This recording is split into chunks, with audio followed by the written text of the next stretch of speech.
So it's been a year since I've quit my 9-to-5 job. This is actually the second time I actually quit and I had to go back to work.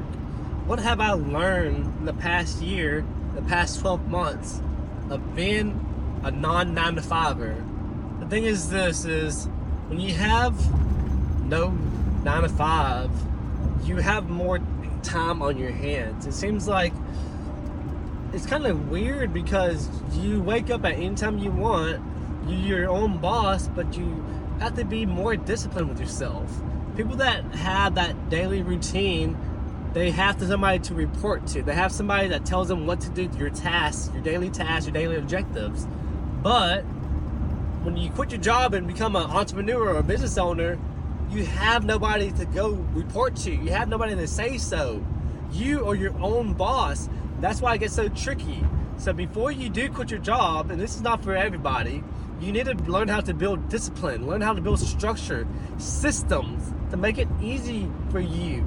You need to actually save some income. That's what I messed up last year. Was I saved a little bit. I was working paycheck to paycheck. I was making enough money on my 9-to-5, and I was making enough money on my business, which I cut grass and I do lawn care. I do lawn care, and I actually used to train people.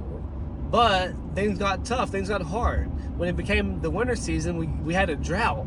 And then once we had a drought in the summertime, we had the freeze come just like that.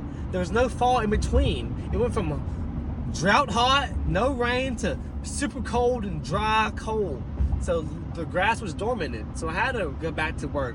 I thought I burned the boats, but guess what?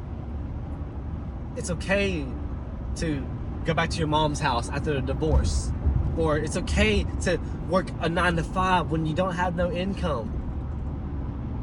You must understand that it takes for you to be humble in life, for you to go through embarrassment. And that's okay. That's perfectly okay. Not everyone is made for this. Not everyone is like cookie cutter, right? But what have I learned in the last 12 months is I started doing things on the outside, out of the box. As in, instead of just me doing my own fitness videos by myself, I started approaching people. Started asking people if I can video them instead of myself, making them the main character. And that's what has led me to open up a new business, which is video photography. Now I'm videoing people at the gym. I used to do it for free, and now I'm getting paid for it. And guess what that trickled into? Me doing my first wedding. Me doing my first big event. 8-hour event for $800. Just like that. Easy money. Doesn't take me long to edit these videos. Why? Because I've done it in the past. I've done the hard work. I've done suck already. You're gonna have to suck. In my other videos, my shorts, I said you're gonna have to suck before you start. And a lot of people don't like to start or to even post on YouTube. This is my 15th, my 10th video, which it took me a while to become articulate. It took me a while to learn how to talk in front of a camera by myself, just looking at a little screen, little recorder, without going learning how to free flow without no script. I'm just driving here talking to you as a regular person. This is how it seems like with YouTube now. YouTube is becoming more of personal relationships instead of all this fast cuts and super edits and everything. It seems like a lot of people now like the personal videos of just us talking regularly, right? And it seems like that's a new TV. A lot of men, we actually watch YouTube instead of TV. It's I don't know why, but I mean, you can look at your sports, news, anything, inspiration, learn how to change a belt on a mower.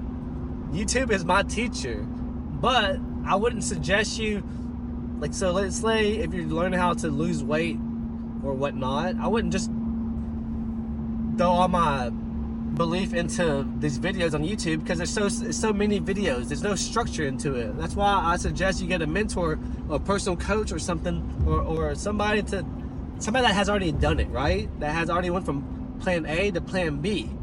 You're still at A, but you need to have somebody that's already hit that goal that you want.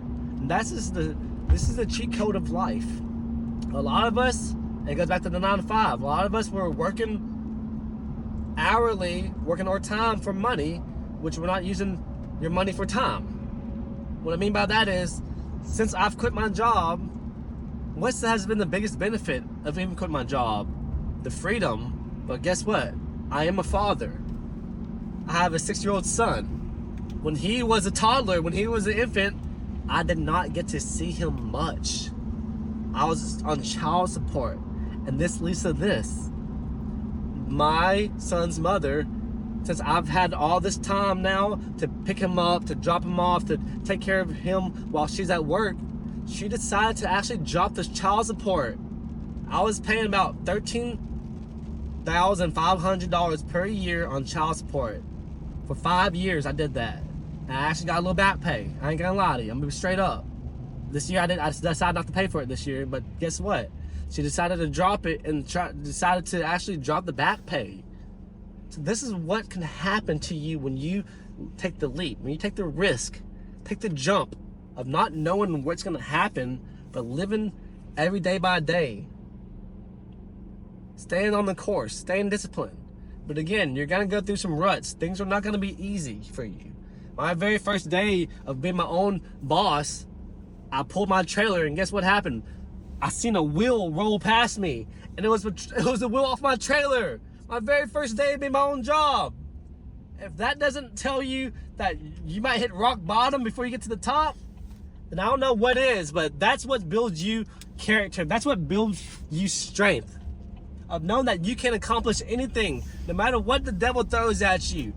Again, the obstacle is the way. So if you like this video, like and subscribe. Let's go, baby.